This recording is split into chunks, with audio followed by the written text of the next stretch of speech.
अगर ये हॉट लग रहा है।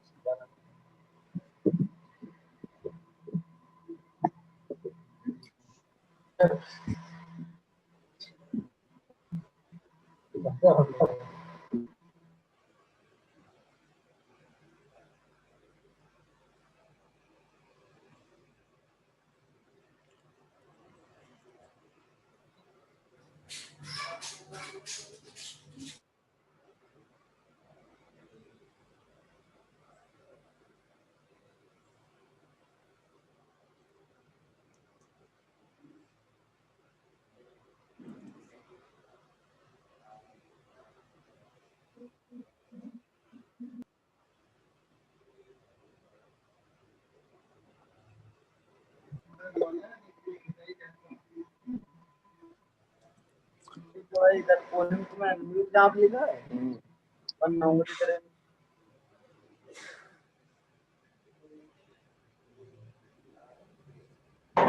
हेलो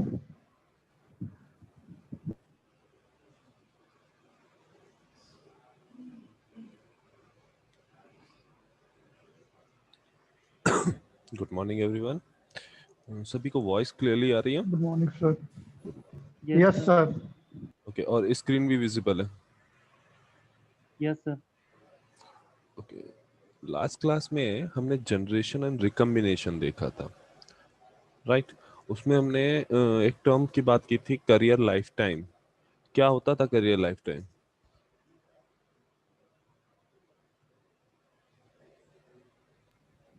सर किसी भी इलेक्ट्रॉन का कितने दिन तक स्टे कर रहा है वहां पे, उसी को शायद करियर लाइफ टाइम बोलते हैं। अच्छा, कोई थोड़ा और इलेबोरेट करेगा इसको?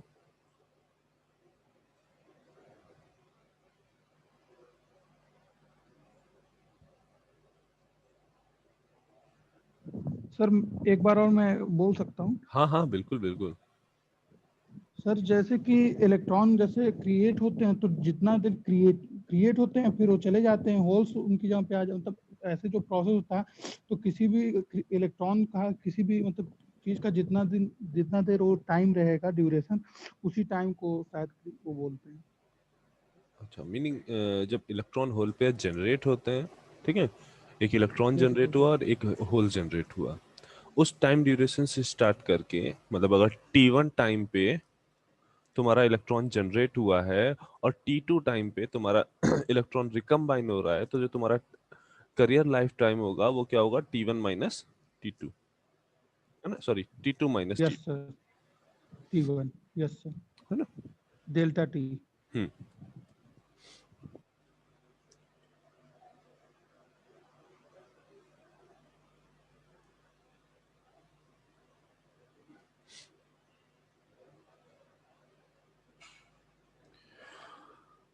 ओके, तो जब हमने जनरेशन रिकम्बिनेशन देखा तो हमें पता चला कि जब हम अगर कोई एक्सटर्नल एक्साइटेशन दे रहे हैं, तो उस एक्सटर्नल एक्साइटेशन से जो एक्स्ट्रा इलेक्ट्रॉन जनरेट हो रहे थे डेल्टा एन, और इनिशियली जो इलेक्ट्रॉन थे एन नॉट, ये जो इनिशियल थर्मल इक्विलिब्रियम वाले इलेक्ट्रॉन थे, ये टाइम और पोजीशन पे डिपेंडेंट नहीं थे, बट जो ये टोटल इलेक्ट्रॉन बन के आ रहा था, जो तुम्हारा delta L plus N not external excitation की वजह से जो इलेक्ट्रॉन जनरेट हुए, एक्सेस कैरियर जो जनरेट हुए, वो प्लस जो थर्मल इक्विलिब्रियम में जो तुम्हारे इलेक्ट्रॉन थे, उनका अगर टोटल कंसंट्रेशन को देखें तो हमें पता चला कि जो इलेक्ट्रॉन का कंसंट्रेशन है वो टाइम और पोजीशन के साथ चेंज हो रहा है। जैसे जैसे टाइम चेंज हो रहा है, वैसे उसकी जो कंसंट्रेशन है वो चेंज हो रहा है। सिमिलरली जैसे हम पोजीशन चेंज कर रहे हैं, मतलब अगर हम सेमीकंडक्टर में एक्स डिस्टेंस पे हैं तो मे बी हो सकता है कंसंट्रेशन कुछ अलग होगा, और x plus delta x distance पे हैं तो वहां पे कंसंट्रेशन कुछ अलग होगा। ठीक, तो ये बात हमने समझी कि कंसंट्रेशन जो है वो टाइम और पोजीशन के रिस्पेक्ट में हमारा वेरी कर रहा था। तो अब हमें एक इक्वेशन फाइंड आउट करनी है जिससे हम ये रिप्रेजेंट कर सकें कि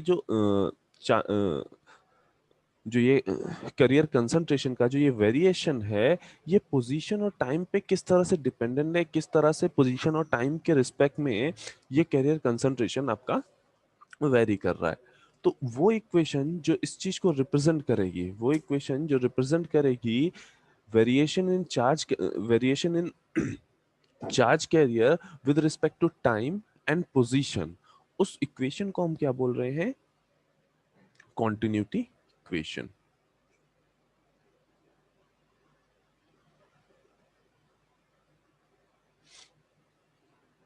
राइट, तो हमारी कॉन्टिन्यूटी इक्वेशन बेसिकली क्या डिफाइन करती है? चार्ज कैरियर का जो कंसंट्रेशन वेरी कर रहा है with respect to time and with respect to position. ठीक है, तो उनमें रिलेशन बेसिकली फाइंड आउट करेंगे यूजिंग कॉन्टिन्यूटी इक्वेशन कि किस तरह से टाइम के रिस्पेक्ट में तुम्हारा चार्ज कैरियर कंसंट्रेशन चेंज हो रहा है, किस तरह से पोजीशन के रिस्पेक्ट में तुम्हारा चार्ज कैरियर कंसंट्रेशन चेंज हो रहा है। तो उनके बीच में जो टोटल चेंज की बात अगर करें, जो टोटल वेरिएशन होगा टाइम और पोजीशन दोनों की के रिस्पेक्ट में, तो उस टोटल चेंज को अगर हम किसी एक इक्वेशन से रिप्रेजेंट करें तो वो इक्वेशन कौन सी होगी? कॉन्टिन्यूटी इक्वेशन होगी। इन जनरल कॉन्टिन्यूटी इक्वेशन जो होगी वो तुम्हारी डिपेंड कर रही है कि डिपेंड कर रही है तुम्हारे चार्ज कंजर्वेशन फिनोमिना पे। मीनिंग चार्ज ना डिस्ट्रॉय हो सकता है ना क्रिएट हो सकता है, बस फॉर्म चेंज कर सकता है। ठीक है, तो जो तुम्हारी कॉन्टिन्यूटी इक्वेशन है वो किस बेसिक फिनोमिना है, उसका क्या है? Charge conservation. राइट, तो इन केस लेट्स से कि हमारे पास एक सेमीकंडक्टर है,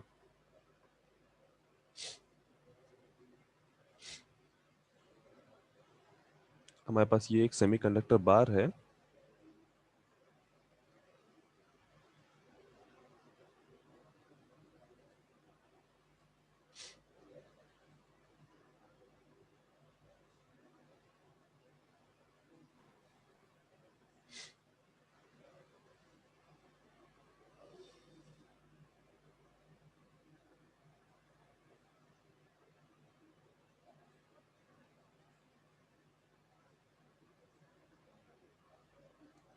और ये जो सेमीकंडक्टर बार है, ये हमने माना कि अभी के लिए हम देख के चल रहे हैं कि ये हमारा पी टाइप सेमीकंडक्टर बार है।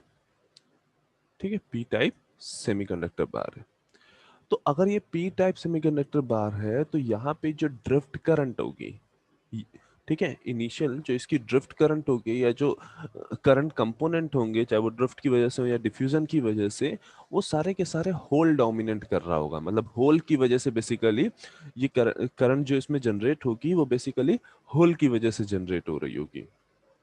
राइट, अब हमने क्या किया है, ये जो हमारे पास सेमीकंडक्टर बार था इसका एक स्मॉल सा पोर्शन ले लिया है। ठीक है, एक यूनिट डिस्टेंस का स्मॉल पोर्शन हमने ये कट कर लिया है।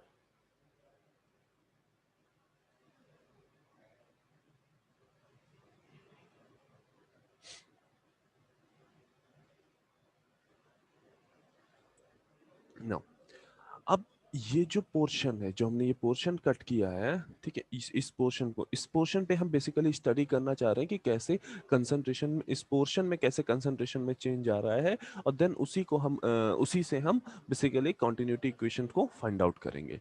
लेट्स से कि ये जो तुमने पोर्शन लिया है इसकी डिस्टेंस काफी स्मॉल dx है। ठीक, अगर ये x हो तो ये क्या होगा? x plus dx। Now let's, ये जो सेमीकंडक्टर बार का ये जो क्रॉस सेक्शन एरिया है, इसको हम क्रॉस सेक्शन एरिया क्यों कह रहे हैं? क्योंकि जो हमारी करंट का फ्लो होगा वो यहां से इन करेगी करंट और यहां से बाहर निकलेगी। तो करंट का जो फ्लो होगा इस डायरेक्शन में होगा, हॉरिजॉन्टल डायरेक्शन में हो रहा है। दैट इज व्हाई हमने इसको क्रॉस सेक्शन एरिया लिया है, और ये क्रॉस सेक्शन एरिया कितना है? ए। नाउ नेक्स्ट, हमने जो ये जो बार में हमने जो कट किया है, ये पार्ट का भी जो क्रॉस सेक्शन एरिया है वो भी ए है। इस बार का जो हमने स्मॉल पोर्शन लिया है उसका क्रॉस सेक्शन एरिया भी ए है। Now, अब अगर हम इसमें एक बैटरी के थ्रू या किसी के थ्रू, मे बी यहाँ पे बैटरी नहीं लगा रहे हैं, लेस अभी अज्यूम कर रहे हैं कि ड्यू टू सम वोल्टेज, ठीक है, यहाँ पे करंट कोई आई फ्लो हो रही थी। ठीक, जब हमने ये आई करंट फ्लो कराया, ठीक, अब यहाँ जो हमने स्मॉल पार्ट लिया है उसमें आई करंट इंटर कर रही है, बट जो आउटवर्ड करंट है वो क्या है, I plus D I. Current में कुछ चेंज हो रहा है, करंट में कुछ इंक्रीमेंट हो रहा है। ठीक है, हम बेसिकली स्टडी करना चाह रहे हैं कि ये जो स्मॉल पार्ट हमने लिया है, इस स्मॉल पार्ट में कंसंट्रेशन का कैसे वेरिएशन हो रहा है। अब उस कंसंट्रेशन के वेरिएशन को हम किस तरह से समझ सकते हैं? फर्स्ट, उसमें कितनी उस स्मॉल बॉक्स में कितनी करंट एंटर कर रही है और कितनी करंट उससे बाहर निकल रही है। सेकंड, उसमें जो जनरेशन हो रहा है फर्स्ट फेज में, जहां से इनिशियल पॉइंट है उसका, वहां पे जो जनरेशन हो रहा है इस फेस में, और जो आउटवर्ड पॉइंट है वहां पे जो जनरेशन हो रहा है, तो उन दोनों जनरेशन रेट वहां पे जो इस पूरे बॉक्स में जो जनरेशन और रिकम्बिनेशन हो रहा है, उसकी वजह से चेंज इन जनरेशन रेट कितना है। ठीक है, हम स्टडी करना चाह रहे हैं कि हाँ किस तरह से चार्ज कंसंट्रेशन चेंज हो रहा है। तो चार्ज कंसंट्रेशन का जो चेंज है वो फर्स्ट जनरेशन रिकॉम्बिनेशन की वजह से हो सकता है, सेकंड कुछ एक्सेस इलेक्ट्रॉन आए उनकी वजह से एक्सेस करंट मिलने लगी, उससे हम चेक कर सकते हैं। ठीक है, इसको एक एग्जांपल से देख सकते हैं। लेट्स से हमारे पास कोई एक वाटर बॉडी है, मीनिंग एक तालाब है। ठीक, अब इस तालाब में पानी भरा हुआ था। हमें चेक करना था कि इस तालाब का जो पानी है उसका जो कंसंट्रेशन है, यानी जो पानी का जो कंसंट्रेशन है वो हमारा किस तरह से वेरी कर रहा है। तो उसको चेक करने के लिए एक तो हम ये चेक कर सकते हैं कि जो इस तालाब में आने वाला पानी और इस तालाब से बाहर निकलने वाला पानी, उन दोनों में क्या कोई डिफरेंस है। अगर कोई डिफरेंस है, मीनिंग यहाँ पे इस अंदर यहाँ पे जो ये तालाब है, तालाब में कुछ ना कुछ पानी के जो वॉल्यूम है, पानी का जो कंसंट्रेशन है, उसमें कुछ ना कुछ चेंज हो रहा है। अगर यहाँ पे मान लो ए स्मॉल ए वाटर एंटर कर रहा है और यहाँ से ए डैश वाटर बाहर निकल रहा है, दैट मीन्स कुछ ना कुछ जो वाटर है वो बाहर निकला है। यहाँ से कुछ ना कुछ एक्स्ट्रा पानी जितना अंदर आया उससे ज्यादा कुछ पानी बाहर निकला है। दैट मीन्स ये जो वाटर बॉडी जो हमारा तालाब था, इसमें तालाब में अगर जो टोटल पानी था उसमें कुछ पानी कम हुआ है। ठीक, चेंज जो तुम्हारा कंसंट्रेशन है वाटर का, उस कंसंट्रेशन में चेंज आया है। सिमिलरली लेट्स से यहाँ पे सन की वजह से कुछ पानी इवेपोरेट हो रहा है। ठीक है, यहाँ पे क्या हो रहा है, कुछ पानी इवेपोरेट हो रहा है। ठीक, उसकी वजह से भी पानी का जो कंसंट्रेशन होगा उसमें चेंज आ रहा होगा। एंड नेक्स्ट, यहाँ पे कुछ क्लाउड्स थे, क्लाउड्स की वजह से बारिश हो रही है और बारिश की वजह से कुछ पानी में इंक्रीमेंट हो रहा है। ठीक है, ये तीनों जो चीजें हमने बताई, ये तीनों चीजें कहीं ना कहीं क्या कर रही हैं, चेंज इन वाटर कंसंट्रेशन बता रही है ना। पानी का जो वॉल्यूम है, उस पानी के वॉल्यूम में चेंज कैसे हो रहा है। जैसे क्लाउड्स की वजह से वाटर के वॉल्यूम में इंक्रीमेंट हो रहा है, सन की वजह से वाटर के वॉल्यूम में डिक्रीमेंट हो रहा है।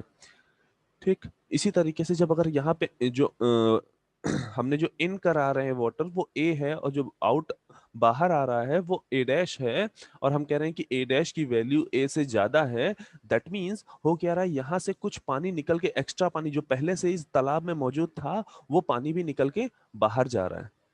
ठीक है, मीनिंग इस इनलेट और आउटलेट की वजह से भी कुछ डिक्रीमेंट हो रहा है वाटर में।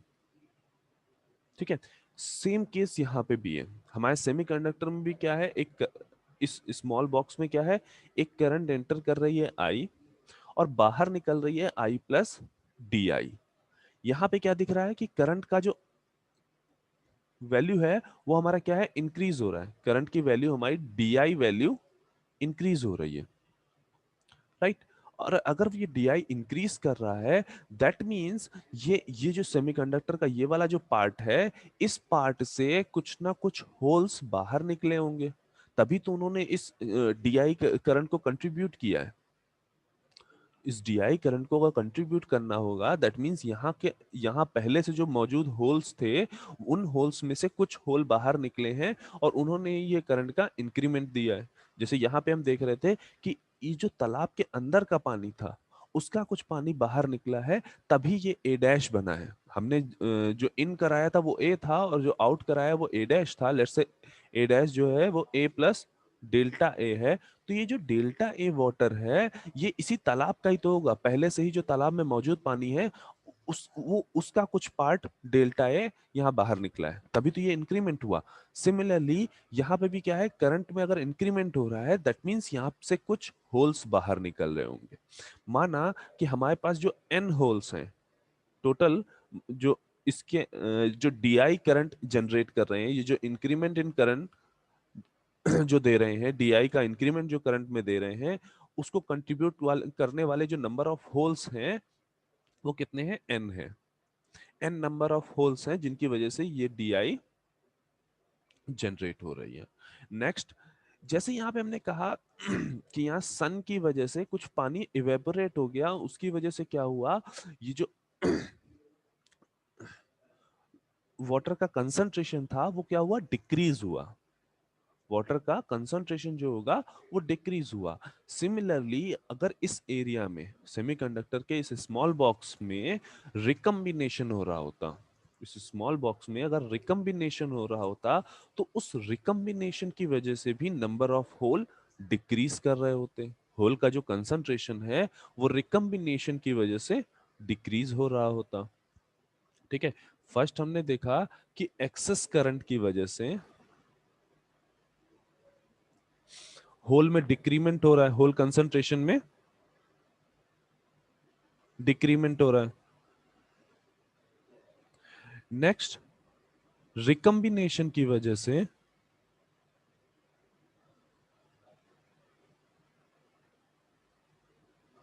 क्या हो रहा है, उसमें भी होल में डिक्रीमेंट हो रहा है। ठीक, थर्ड जो हमारे पास होगा, थर्ड क्या है, जनरेशन हो रहा होगा। जैसे यहाँ पे क्लाउड्स, पानी क्लाउड्स की वजह से बारिश हो रही, तो वाटर का कंसंट्रेशन क्या हो रहा है, इंक्रीज हो रहा है। उसी तरीके से यहाँ पे जो जनरेशन हो रहा होगा इलेक्ट्रॉन होल पेयर का, उनकी वजह से जो होल का कंसंट्रेशन है वो क्या हो रहा होगा, इंक्रीज हो रहा होगा। तो थर्ड क्या है, होल कंसंट्रेशन क्या है, इंक्रीज हो रहा होगा। क्यों, जनरेशन की वजह से। ओके, अब चार्ज कंजर्वेशन फिनोमिना कहता है कि जो ये तीनों आपने ये चीजें बताई, एक किसी एक फिनोमिना की वजह से आपका चार्ज कंसंट्रेशन इंक्रीज हुआ है, दो फिनोमिना की वजह से आपके चार्ज कंसंट्रेशन में डिक्रीमेंट हुआ है। तो जो टोटल चार्ज कंसंट्रेशन में अगर हम इंक्रीमेंट देखेंगे वो क्या होगा, इसकी वजह से इंक्रीमेंट, जनरेशन की वजह से जो चार्ज में इंक्रीमेंट हुआ वो